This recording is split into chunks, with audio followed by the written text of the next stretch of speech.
Ever feel like stumbling over your words when you're trying to talk about your day in English? Like what you do every day. It can be tricky. We're diving into this 10-minute English lesson plan, and it's all about just nailing those everyday conversations about routines. Okay. No more awkward silences when someone's like, so what's your typical day like? You're going to be ready to answer them.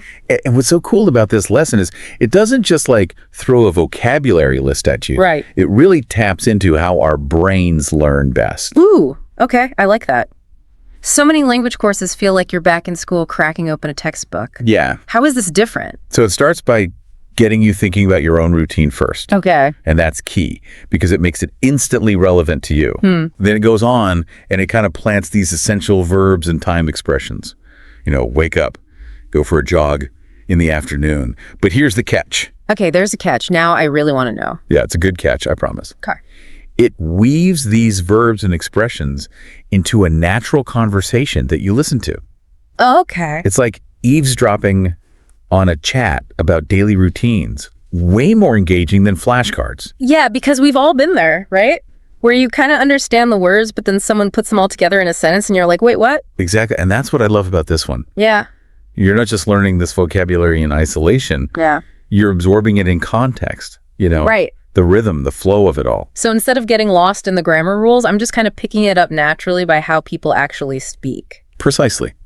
Like learning a new dance move, you wouldn't just stand there and analyze the steps right. No way. You would watch someone do it, maybe mimic them a bit. Totally. And then before you know it, you're out on the dance floor. I love that analogy. And I'm guessing this lesson plan doesn't just like leave you hanging after you listen, right? Yeah, they've got all these post-listening activities that get you really involved. Okay. For example, you're encouraged to compare your routine to the ones you've heard in the conversation. Gotcha. So it's all about applying what you're learning and building your confidence. So it's not just passive listening, it's actually putting these new language skills to use right away. Right. I like where this is going. Yeah. Can we dive into an example from this listening activity? Oh, absolutely. Like, I would love to hear how this all comes together. So let's imagine that we are eavesdropping on this conversation they've created. Okay, I'm ready. One person might say, I'm a bit of an early bird. I usually wake up around 6 a.m., go for a jog in the park, then grab a quick breakfast before heading to the office. I can already tell what kind of person they are just from that little snippet of their routine. Right. But what I like is how naturally those time expressions come up. It's just part of the conversation. That's the beauty of it. It doesn't feel forced at all. And then imagine another person chimes in and says, oh, I'm the complete opposite. I'm more of a night owl. Okay. I rarely hit the sack before midnight, which means I like to sleep in a bit and start my day around 9 a.m. You're learning how to express all these different preferences and habits without even realizing you're picking up new vocabulary. Right. It's so sneaky. And that's just the tip of the iceberg. Wow. What this lesson does so well is it replicates how we actually learn language in real life. Okay. By listening, observing, and then trying it out for ourselves. It's making that connection between the vocabulary and actually using it. So it's like learning by doing, but in a way that's like structured and supportive at the same time. Yeah. And especially if you're someone who maybe gets a little shy about speaking English, this feels like a really safe space to practice. Absolutely. Like you're not being put on the spot, but you're being like gently guided to use what you've learned. Yeah, it's a very encouraging approach. This is way more engaging than just trying to memorize phrases from a textbook. It really is. Yeah. It's about building that confidence gradually, step by step. And speaking of steps, this lesson plan has a really clever way of breaking down the learning process, almost like... Like building a house? Yeah, kind of. Brick by brick. I like that each element of the lesson plan is carefully placed to give you like a really solid foundation. Okay. So it starts with you connecting with your own routine. Right. Then it layers in those essential vocabulary building blocks. Okay. But it goes beyond that. Okay, what's the mortar that's holding all those bricks together? I would say that's the listening activity. Okay. Because when you hear those everyday phrases being used in a natural way, right, that's where you're subconsciously absorbing the grammar, the intonation, all those little nuances that make English sound natural. So it's not just about knowing the words, but like how to actually use them the way a native speaker would. I've heard language teachers talk about this thing called chunking. Yeah. Is that kind of what happening here? That's exactly what's happening. Okay. It's like this trick that our brains do where we learn groups of words together. Gotcha. As a single unit. Okay. Like Think about learning a musical phrase on an instrument. You're not thinking about each individual note, you're thinking about how they all flow together. Right. This lesson plan uses that by presenting common phrases like, I usually wake up around, or I'm more of a... Yeah. So you internalize them as chunks, Yeah. and they're ready to go in conversation. It makes them less scary to use. Exactly. Okay, so then the post-listening activities are super important. Yes. It's not enough to just hear it. Right. We actually have to like try it out ourselves. It's like if you were trying to learn a new dance move, but you only watch someone else do it. Right. You might get the gist, but you're not going to actually know it until you try it yourself. Right. So these activities are like letting you hit the dance floor. Okay. So you can experiment with these new language chunks Yeah. and feel comfortable using them. Sometimes language learning can feel like a chore, though. I agree. Like we're back in school memorizing verb conjugations. Totally. How does this make it fun? I think the genius of this is that it uses your own experience by having you think about your routine. Okay. But it actually goes beyond that. Tell me more. It encourages you to observe how other people around you are using the language. Okay. Pay attention to how your coworkers or your friends describe their daily routines, what phrases they use, the rhythm of their speech. It's like you're constantly in this real-life language lab. So instead of dreading those everyday conversations, Right. I can see them as an opportunity to learn Yes. and practice. I love it. It's like flipping the script Dude. and turning what could be like an awkward moment into like a stepping stone. Precisely. Yeah. And that shift in mindset is so powerful. Yeah. You go from just being a student of the language to an active participant. I like that. It's like you've unlocked this secret code to the world around you.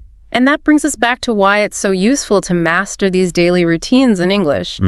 It's not just about, booking a hotel room or ordering a coffee, Although those are very useful. which don't get me wrong, those are great skills to have. Of course. But it's really about connecting with people on a deeper level. Absolutely. Think about it. When you share your daily routine with someone, you're giving them this little glimpse into your life, your habits, your values. Yeah. And when you can understand and respond to their routines, you're building that rapport Yeah. and showing genuine interest. So it's like these everyday conversations about waking up and going to work are actually building blocks for stronger relationships. I think so. That's really cool. And in a world that often feels really divided, those connections are really important. They are really important. But okay, we've talked about how well structured this plan is. Yeah. But wouldn't all that structure make it feel kind of rigid? That's a great question, and it brings up a common misconception about learning a language. People think fluency is speaking perfectly like a robot, Oh, yeah. following a script. I've totally thought that. Yeah, and it's so common, but it's also very counterproductive because real fluency is about expressing yourself clearly and with confidence, even if you make a few mistakes along the way. Right. And not being afraid to make those mistakes. Exactly. So this lesson plan encourages that.